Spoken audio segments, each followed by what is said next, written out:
தான் வருவார் என்று இன்னொரு ஒரு கருத்து சொல்ல, இல்லை இல்லை இந்த தலைவர் தான் வருவார் என்று இவர் ஒன்று சொல்ல, இப்படி ஆளுக்கு ஒன்று சொல்ல அங்கு உள்ள டீ கடை சமயங்களில் தீக்கடையாக மாறிவிடுகிறது.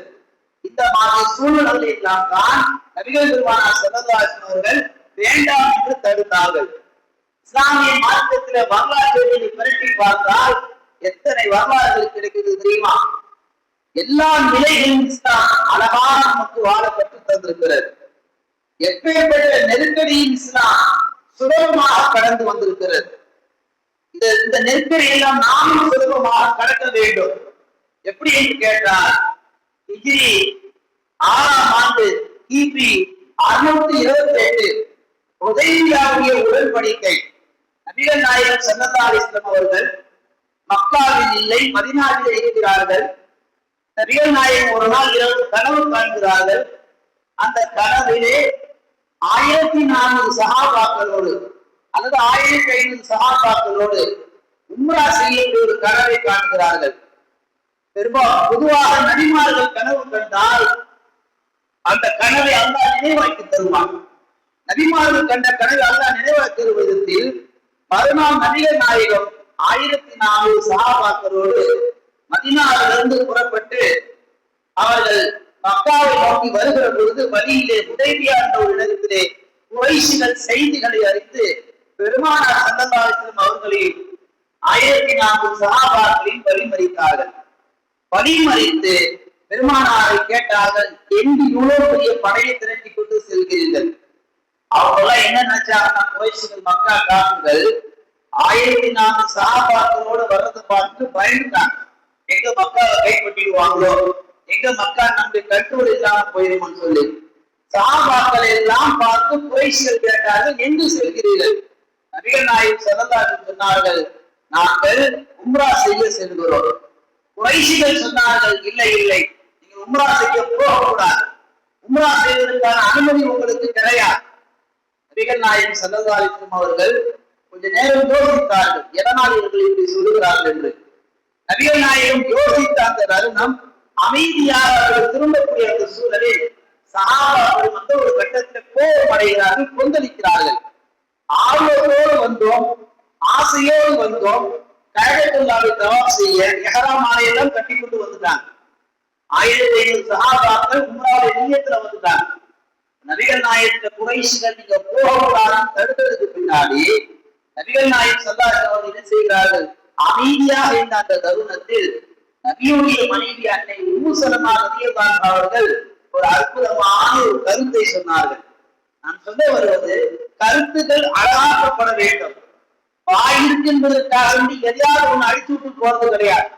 இது ஜும்மாவுடைய வேலையாக இருப்பதினால் இந்த கட்சி தான் வரும், அந்த கட்சி தான் வரும், காலங்காலமா இந்த தலைவர் தான் அப்படி என்று நான் இந்த மேடையை பேசக்கூடாது. இது அதுக்கான மேடை அல்ல. இருந்தாலும் நாம் முஸ்லிம் சமூகமாக இந்த தமிழகத்தில் ஒரு குறிப்பிட்ட ஒரு சிறுபான்மையாக அல்லது பெரும்பான்மையாக வாழ்ந்து கொண்டிருக்கக்கூடிய இந்த காலகட்டத்தில் நாம் சொல்லக்கூடிய கருத்துக்கள் அது அழகானதாக இருந்தால் போய் சேரும். நாம் சொல்லக்கூடிய கருத்துக்கள் ஆபத்தையும் ஒரு விதமான குழப்பத்தையும் ஒரு விதமான அதிருப்தியையும் உண்டாக்கக்கூடியதாக இருந்தால் பெருமானார் சொன்னார்கள், மண் சமக்க நஜா, வாய் மூடி என்பது ஆக சிறந்த கருத்து என்று சொன்னார்கள். நம்மள நிறைய பேர் நம்ம பார்க்கிறோம், போக்குல எரியாதுன்னு சொல்லி போயிடுவாங்க, அது பாட்டு பத்திக்கிட்டு எரியும். நிறைய பேர் கேட்பாங்க, போகும்போது தெரு அமைதியா தானே இருந்துச்சு, எனக்கு தாமும் குதிக்கிறாங்க, என்ன சத்தம்? அது ஒண்ணு இல்லப்பா, ஒருத்தர் வந்தாரு, ஒரு விதமான ஒரு கருத்து சொன்னாரு, 2 பேருக்கு மத்தியில பெரிய மோதல் ஏற்பட்டுடுச்சு. இதைத்தான் இஸ்லாம் சொல்லுகிறது, சதீகா, நீங்க சொல்லக்கூடிய சொல்லை அழகானதாக நேர்மையானதாக ஆனால் சுருக்கமாக அர்த்தமிருத்தமாக சொல்லுவது இஸ்லாம் நமக்கு குர்ஆன் கட்டளையிடுகிறது. 1400 சஹாபாக்களோடு நபிகள் நாயகம் ஸல்லல்லாஹு அலைஹி வஸல்லம் அவர்கள் என்ன செய்ய வேண்டும் என்று துடித்துக் கொண்டிருந்த அந்த நேரத்தில் உம்மு ஸலமா ரலியல்லாஹு அன்ஹா ஒரு அற்புத கருத்தை சொன்னார்கள். யா ரசூலல்லாஹ், நான் வேண்டுமானால் ஒரு அபிப்பிராயம் சொல்லலாமா? நான் வேண்டுமானால் ஒரு யோசனை சொல்லலாமா? என்னுடைய கருத்தை நீங்கள் கேட்பீர்களா என்று முதலில் அனுமதி கேட்டார்கள். நபிகள் நாயகம் ஸல்லல்லாஹு அலைஹி வஸல்லம் அவர்கள் அந்த சபையில, நான் ஒரு பெரிய தலைவர், நான் 1400 பட்டாளத்தோடு வந்திருக்கிறேன், நீ இப்படி கொஞ்சம் கூட மரியாதை இல்லாம நீ எனக்கு கருத்து சொல்றேன்னு சொல்ற, ஒரு மனைவியுடைய பேச்சு ஒரு பெண்ணுடைய பேச்சு நான் கேட்டா நாளைக்கு சமூகத்துல எனக்கு என்ன மரியாதை என்று சொல்லி நபிகள் நாயகம் அதை துண்டிக்கல, அந்த கருத்தை மறுக்கல. மனைவியாக இருந்தாலும் யாராக இருந்தாலும் பெருமானாருக்கு ஒரு அற்புத பண்பு என்னவென்று கேட்டால், யார் எந்த கருத்தை முன்மொழிந்தாலும் அதை பெருமானார் செவிதாழ்த்தி கேட்பார்கள். அப்படி செவிதாழ்த்தி கேட்கும் பொழுது உம்மு சலமா ரலியல்லாஹு அவர்கள் சொன்னார்கள், இந்த ஆண்டை இவர்கள் உங்களை உருவா செய்ய விட மாட்டார்கள். உண்மையில் அதுதான். உள்ள வந்த உடனே குறைஷிகள் 3 நிபந்தனைகள் போட்டார்கள். என்ன நிபந்தனைகள் போட்டார்கள்? நபியே, இந்த வருஷம் உங்களுக்கு உம்ரா செய்ய அனுமதி இல்லை. 2வது நிபந்தனை, நீங்க அடுத்த வருஷம் தான் உம்ரா செய்ய வரணும். அப்படி நீங்க வரும்போது 3 நாள் தான் தங்கணும். அடுத்த நிபந்தனை, அடுத்த 10 வருஷத்துக்கு உங்களுக்கும் எங்களுக்கும் எந்த விதமான சண்டைகள் போர் நடக்கக்கூடாது. இந்த 3க்கும் நீங்கள் உடன்பட்டால், உடன்படிக்கை கையெழுத்து ஆனால் நீங்கள் இப்பொழுது புறப்பட்டு போகலாம் என்று குறைஷிகள் சொன்ன அந்த தருணத்தை அன்னை உம்மு சலமா அவர்கள் நல்ல ஆழமாக உருவாக்கி ஒரு அற்புத கருத்தை சொன்னார்கள். அந்த கருத்து தான் அழகானதாக இன்றைக்கும் வரலாற்றில் நிற்கிறது. நம்ம நிறைய பேர் சொல்லக்கூடிய கருத்தெல்லாம் பெரிய பெரிய குழப்பத்தில் கொண்டு விடுகிறது.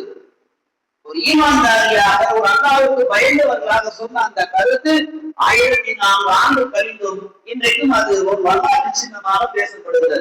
சொன்னார்கள் உம்மு சலமா ரலியல்லாஹு அவர்கள், யா ரசூலல்லாஹ், நீங்கள் இந்த சபைக்கு தலைவராக இருக்கிறீர்கள், உங்களுடைய தோழர்களுக்கு நீங்கள் முன்மாதிரியாக இருக்கிறீர்கள், நீங்கள் எதை செய்தாலும் அப்படியே செய்யக்கூடியவராக ஒரு அருமை சகாபாக்கள் இருக்கிறார்கள். இந்த நேரத்துல நீங்க வம்பு பண்ணீங்கன்னா அவங்களும் வம்பு பண்ணுவாங்க, நீங்க மறுத்தீங்கன்னா அவங்களும் மறுப்பாங்க. ஒரு யோசனை சொல்றேன், நீங்க மொட்டை அடிச்சிருங்க, எஹ்ராம் ஆடையை கலைஞ்சிருங்க, குர்பானி பிராணியை குர்பானி கொடுத்துருங்க, இந்த வருஷம் உம்ரா இல்ல அடுத்த வருஷம் சொல்லி பிறப்பிடுங்க. 1400 சஹாபாக்கள் அப்படியே பிறப்பிடுவார்கள் என்று உம்மு சலமா ரலியல்லாஹு அவர்கள் ஒருவருடைய உள்ளத்தை கூட அறியாதவர்கள், ஒருவருடைய கூட தனியா போய் பிரெயின் வாஷ் பண்ணாதவர்கள் 1400 சஹாபாக்களுடைய மனநிலை எப்படி வருகின்றார்கள். நபி என்ன செய்தாலும் சஹாபாக்கள் அப்படியே செய்வார்கள். அந்த ஒன்றை வைத்து பெருமானார் ஸல்லல்லாஹு அலைஹி அவர்களை உம்மு சலமா அழகாக பேசினார்கள், அற்புதமான கருத்தை சொன்னார்கள். அது சொன்னதும் தாமதம். அடுத்த நபிகள் நாயகம் தலைமுறை இறக்கினார்கள், உம்ரா ஆடையை கலைத்தார்கள், அதே போன்று செய்தார்கள், குர்பானி பிராணியை குர்பானி கொடுத்தார்கள், அந்த இடத்தை விட்டு அகலமானார்கள். அங்குள்ள எல்லா சஹாபாக்களும் யார் ஒருத்தர் கூட நிப்பாட்டுங்க உம்ரா செய்ய வந்துட்டு இந்த மாதிரி செய்திகள் என்று சொல்லி ஒரு சஹாபியும் கூட பெருமானார் ஸல்லல்லாஹு அலைஹி வஸல்லம் கேள்வி கேட்கல.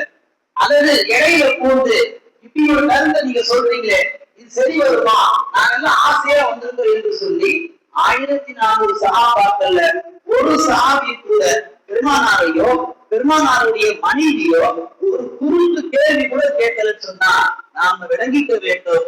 கருத்து சொல்வதல்ல இந்த இடத்தில் முக்கியமானது, அந்த கருத்துக்கள் அழகானதாக இருக்க வேண்டும், ஆழமானதாக இருக்க வேண்டும். சொல்லக்கூடிய கருத்து யாருக்கும் எந்த விதமான பாதிப்பை ஏற்படுத்தக்கூடாது. வருங்காலத்தில் அது வரலாறாக நிற்க வேண்டும், சமூகத்தில் அது ஒற்றுமையை தர வேண்டும் என்ற தொலைநோக்கு சிந்தனை எல்லாம் உள்வாங்கியவர்களாக இருந்தால் மட்டும்தான் முஸ்லிம் சமூகமாகிய நாம் ஒரு பொது இடங்களிலோ அல்லது டீ கடைகளிலோ அல்லது உணவு ஹோட்டல்களிலோ நாம் கருத்தை சொல்லலாம். இல்லாவிட்டால் பெருமானார் சொன்னதை போன்று மண் சமத்த பகுவனதா, யார் வாய் மூடி இருப்பார்களோ, யார்